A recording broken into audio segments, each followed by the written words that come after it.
तो तुम mentally ready हो किसी को अप्रोच करने के लिए। मानो मेरी बात यार, तुम मेंटली तैयार हो टू अप्रोच गर्ल्स। बस तुम्हें ये नहीं पता कि कहाँ और कैसे लड़कियों को अप्रोच किया जाता है।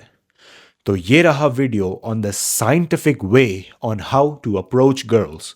सो बिना देरी करे लेट्स स्टार्ट विद इट। तो ये बात है दिसंबर 2024 की। मैं पहली बार एक डिफरेंट देश के डिफरेंट स्कूल में गया था। वहाँ पर मुझे एक लड़की बहुत पसंद आई थी। बट उस लड़की ने मुझे अप्रोच करने से पहले ही रिजेक्ट कर दिया। रीज़न बीइंग कि वो किसी भी मेरी क्लासेस में थी ही नहीं। हम बस हॉलवे में एक दूसरे को आता जाता कभी कभार देखते थे। अब यहाँ पे बात समझने की ये है कि एक चीज़ होती है कॉल द मियर एक्सपोजर इफेक्ट, जहाँ पर जब तुम किसी इंसान को ज़्यादा देखते हो so you and up liking them more. कोई सी भी सीरीज इमेजिन करो, जैसे कि ब्रेकिंग बैड या वो हर्षद मेहता वाली या वो केजीएफ वाली या पुष्पा मूवी। वहाँ पर even though the main character जैसे वॉल्टर वाइट, पुष्पा या केजीएफ का जो हीरो था वो, या हर्षद मेहता खुद, ये 100% अच्छे कैरेक्टर्स नहीं हैं। ये ब्रूटल मर्डर करते हैं, स्कैम करते हैं, धोखा देते हैं, झूठ बोलते हैं।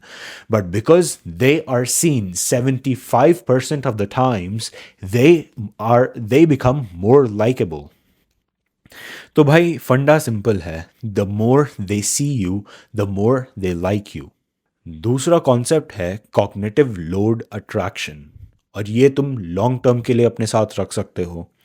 क्या है कि जब तुम और लड़की किसी तीसरी चीज़ में व्यस्त होते हैं तब लड़की के पास कम मेंटल कैपेसिटी या मेंटल स्पेस होती है तुम्हें क्रिटिकली जज करने के। तो इसका मतलब तुम उन जगहों पर ही लड़कियों को अप्रोच करो जहाँ पर तुम दोनों रेगुलरली मिलते हो, एक दूसरे को देखते हो और तुम दोनों किसी तीसरी चीज़ पर काम करते हो।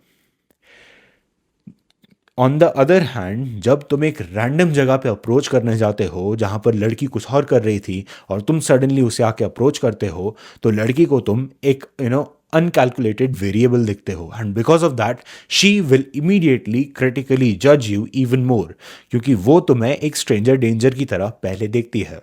तो एक्शन प्लान ये है कि तुम कोई क्लब, कोई सोसाइटी, कोई क्लासेस ज्वाइन करो जहाँ पर लोग अक्सर इस उद्देश्य से मिलने जाते हैं कि वो दूसरे लोगों को मिलेंगे। क्योंकि तब तुम एक स्ट्रेंजर से एक क्लासमेट, एक टीममेट, एक डिबेटिंग मेट बन जाते हो। जो पर्सन अप्रोच हो रहा है वो ऑटोमेटिकली हायर है in social order than the person who is being like जो जो अप्रोच कर रहा है उसके। अब यहाँ पर जो तुम्हें करना है वो ये है कि तुम्हें एक इनडायरेक्ट तरीका करना है ताकि लोग तुम्हें नोटिस करें। ये अटेंशन सीकिंग नहीं है, ये एक हेल्दी तरीका है to get noticed. It's also called peacocking. अब मैं पुराने स्कूल में जब यूनिफॉर्म होती थी तब मैं फुल स्लीव टी शर्ट पहन कर आता था और टी शर्ट को रोल अप करके आता था। जब मैं इस नए स्कूल में गया तो वहाँ पे कोई यूनिफॉर्म नहीं थी, तो सब बच्चे यूजुअली एक हुडी और एक जीन्स पहन कर आते थे, और मेरे पास वार्डरोब में ऐसे कपड़े ज़्यादा हैं तो मैं ऑलरेडी नोटिस होकर आता था। सो तुम्हें जाना है उस क्लब में, उस सोसाइटी में, उस कोचिंग क्लास में या वॉट एवर, और तुम्हें वहाँ के एवरेज क्लोथिंग देखनी है, एंड देन तुम्हें उससे slightly better, slightly unique clothing पहनकर आनी है। अब इसका मतलब ये नहीं है कि तुम जोकर बनकर आ जाओ, बट इसका मतलब ये है कि तुम ऐसे कपड़े पहनो कि लोग तुम्हें स्लाइटली नोटिस करें। हाउएवर, कपड़े काफ़ी नहीं हैं। तुम्हें लड़की को हाय बोलने से पहले एक सोशल प्रूफ की ज़रूरत है। So I need you to go and just socialize in general. वहाँ पे टीचर्स या जो इंस्ट्रक्टर हैं उनसे जाके फ्रेंडली व्यवहार करो। बच्चे, बड़े, बूढ़े, जवान, सबसे बात करो, सबसे एक हेल्दी सोशल इंटरेक्शन बैठाओ। उससे एक चीयर लीडर इफेक्ट आता है और उससे ये आता है कि अच्छा ये सोशली भी लड़का अच्छा है, and because of that you'll be noticed as well. तुम्हें ये समझना है कि सोशल प्रूफ होने की वजह से लड़की के दिमाग में चलता है कि दूसरे लोग इसे पसंद कर रहे हैं तो ये एक डिज़ायरेबल बंदा है। अब बात आती है मेन अप्रोच करने की। क्यों? क्योंकि उससे पहले का सेटअप बहुत ज़रूरी था ताकि तुम्हारा अप्रोच सक्सेसफुल और क्रेडिबल हो पाए। अब अप्रोच करते वक्त तुम्हारी फट रही होगी, बहुत ही लाजमी है, मेरी भी फट जाती है कभी कभार। तो ये रही कुछ biological hacks which are gonna help you, you know, कि ताकि तुम्हारी comfort. Hi, sorry for the interruption, मुझे तुमसे एक बात करनी थी। अगर तुम्हारी लाइफ में कोई भी प्रॉब्लम, दिक्कत, परेशानी चल रही है, मुझे डीएम करो। हम ऑन अ 1-to-1 लेवल वो प्रॉब्लम सॉल्व भी करेंगे, एंड नॉट ओनली दैट, मैं उस पर एक वीडियो भी लेकर आऊँगा ताकि तुम्हें ज़्यादा क्लैरिटी मिले। एंड या वीडियो पे दोबारा चलते हैं। By the way, thank you for liking and subscribing. पहला जो कि मैं पर्सनली यूज़ करता हूँ, दैट इज़ कि तुम एक बार मेंटली विजुअलाइज करो कि तुम उसे अप्रोच करने जा रहे हो। ऐसे जो slight unexpected fear of unknown factor हो जाता है, होता है, वो स्लाइटली कम हो जाएगा। दूसरा, ये चीज़ एक्सेप्ट करो कि तुम ऑकवर्ड होगे, तुम अटकोगे, and it's better to recognize that than to मतलब उसको दबाने से अच्छा है तुम उसे रिकॉग्नाइज कर लो। Another hack that you can use is tightening up a muscle really hard, कि तुम अपने शरीर की एक मसल को बहुत ही ज़्यादा टाइटन करो और तब उसे पूछने जाओ, ताकि तुम्हारा सारा फोकस वो मसल टाइटनिंग पे लगे और तुम्हारी एंग्जाइटी कम हो। Now let's talk about the body language. तो तुम्हें अपनी बॉडी वाइडन अप करनी है, तुम्हें एक अच्छे स्टेप से लेके चलना है, and I need you to walk confidently. अब बात आती है कॉम्प्लीमेंट्स की, कि अगर तुम सिर्फ हेलो या हाई करके बोलोगे तो mean that would make no sense, right? So you need to open with a comment, with a complement.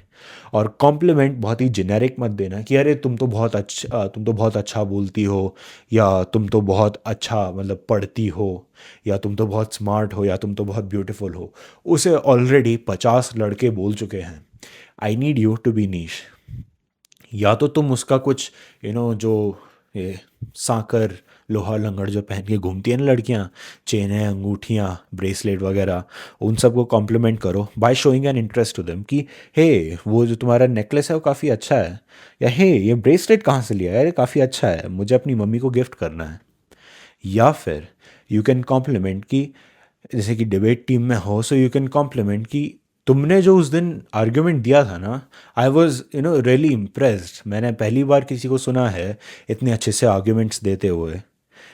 या you get the point, you need to be niche, और तुम्हें ऐसा कॉम्प्लीमेंट देना है जिससे कि ये इफेक्ट आए कि तुम लड़की में इंटरेस्टेड हो, तुम लड़की को जानने में एज अ पर्सनैलिटी इंटरेस्टेड हो, जो कि तुम्हें होना भी चाहिए। अगर तुम उसकी पर्सनालिटी में इंटरेस्टेड नहीं हो तो मत करो, तुम ऑलरेडी आज नहीं तो कल रिजेक्ट हो ही जाओगे। अब एक वार्निंग है कि तुम वेस्ट से नीचे कॉम्प्लीमेंट मत देना, वो ऑकवर्ड हो जाता है, ठीक है? अब देखो, हमने बॉडी लैंग्वेज तो डिस्कस कर लिया कि तुम्हें ओपन होना है, रिलैक्स्ड होना है, धीरे ब्लिंक करना है, हाथ आराम से चलाने हैं। Basically you need to show कि तुम कंट्रोल में हो, तुम्हारी यू नो मतलब इतनी ज़्यादा नहीं फट रही है कि तुम्हारी हालत ख़राब हो। You need to be in control. अगर तुम उसको ये भी बताते हो कि मैं स्लाइटली ऑकवर्ड हो रहा हूँ क्योंकि मैंने बहुत टाइम से किसी को अप्रोच नहीं किया, या मैंने किसी को इतना खुल के बात नहीं करी, वो भी इन कंट्रोल होना होता है। अब पता है क्या, एक और गलती जो लड़के करते हैं वो ये है कि लड़के ना कोने में ले जाके पूछेंगे, या लड़की जब कोने में होगी तब ले जाके पूछेंगे, ताकि मतलब लड़के ना दिखाएं कि वो अप्रोच कर रहे हैं, तो उन्हें वो भी सीक्रेट रखना होता है। I need you to understand कि उसे एक कोने में दबाओ मत, वो ऑलरेडी डर फील करेगी क्योंकि तुम उसके लिए एक स्ट्रेंजर हो। ऑलरेडी इंडिया बहुत क्रीपी जगह है, वहाँ पे ऑलरेडी बहुत क्रीपी हरकतें होती हैं, तो उसमें फालतू में लड़की को स्ट्रेस आउट मत करो। कोर्ट के बीच में, क्लासरूम के बीच में, या ऐसी जगह पर अप्रोच करो जहाँ पर वो किसी ऑब्जेक्ट से मतलब दबी हुई नहीं है, कि तुम्हारे बीच में तुम्हारे और किसी ऑब्जेक्ट या किसी दीवार के बीच में लड़की खड़ी है, ये कभी मत करना। एक ओपन जगह पे जहाँ पर लड़की चाहे तो मतलब पीछे मुड़कर बिल्कुल वॉकआउट कर सकती है, ऐसी जगह पे अप्रोच करना। पता है क्या, खैर तुम सिंपल भी रख सकते हो कि तुम मुझसे पूछ लो कि hey, can I have your number. But पता है मैं क्या करता हूँ पर्सनली, मैं लड़की से बात करने जाता हूँ और उसमें जेन्युइनली इंटरेस्ट दिखाता हूँ, उससे बात करूँगा, इधर उधर की चीज़ों के बारे में बात करूँगा, और ज़्यादा लंबा नहीं, 5 मिनट, 5 मिनट करीब, उससे ज़्यादा बात मैं करता नहीं हूँ। एंड देन मैं वहाँ से चला जाऊँगा, क्योंकि मुझे पता नहीं क्या है, मैं भूल भी जाता हूँ कभी कभार, और कभी कभार मैं प्रिटेंड भी करता हूँ कि मैं भूल गया उससे आस्क आउट कर। तो तुम्हें क्या करना है कि तुमने बात करी 5 मिनट, ला ला ला ला ला, और बोला अच्छा चलो चलते हैं। तो तुम गए, वो फिर अगेन अरे सॉरी मैं तो भूल ही गया, can I have your number please. तुम सिंपली ऐसे कर सकते हो कि नंबर पूछना, यू नीड टू शो कि नंबर पूछना तुम्हारे लिए एक लो प्रायोरिटी है। और अगर तुम एक लड़की से मरे जा रहे हो बात करने के लिए, तो वो ऑलरेडी तुम्हें नीडी समझेगी, and things will not work out in your favour. क्योंकि लड़की को एक ऐसा लड़का नहीं चाहिए जो औरतों में ही घुसा हुआ रहता है, जो बेफालतू में किसी लड़की से इन्फैचुएटेड हुआ पड़ा रहता है। क्योंकि वो समझती है कि अगर फॉर नो रीज़न तुम उससे इन्फैचुएट हो गए, तो किसी दिन तुम किसी और लड़की से भी इन्फैचुएट हो सकते हो। So that does not make her any special. ये चीज़ समझना तुम्हारे लिए बहुत ज़्यादा इंपॉर्टेंट है। नंबर मिल गया ना, तो उछलना बंद कर। Genuinely don't show excitement, don't show anything, just continue your normal fucking day. उसका मतलब डायरेक्टली तुम उसे टेक्स्ट करने मत लग जाना। आराम से उसे शाम में, रात में कभी टेक्स्ट करना जहाँ पर तुम खुद चिल हो और लड़की चिल हो। क्योंकि पीपल आर मोर रिसेप्टिव जब उनका कॉर्टिजोल नीचे होता है, और वो होता है तब जब उनका दिन खत्म हो रहा होता है, 4 बजे, 6 बजे, 8 बजे या वट एवर। तो भैया उसके हिसाब से करना, ये नहीं है कि बात खत्म करिए तुरंत टेक्सटिंग पे लग गए। Don't do that, have a fucking life, okay. Again, तुम्हें ये शो नहीं करना है, और तुम्हें ये इंटरनली भी कभी नहीं होना चाहिए कि तुम एक लड़की से इन्फैचुएटेड हो।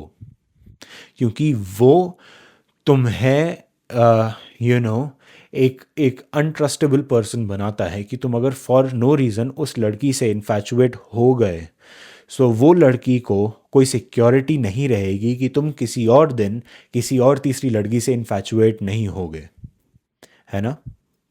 सो या, एंड या, that's it for today. Video पसंद आया तो लाइक दबाओ, सब्सक्राइब करके जाना, क्योंकि वो तुम्हारे लिए फ्री है, मेरा बहुत ज़्यादा फ़ायदा है उसमें।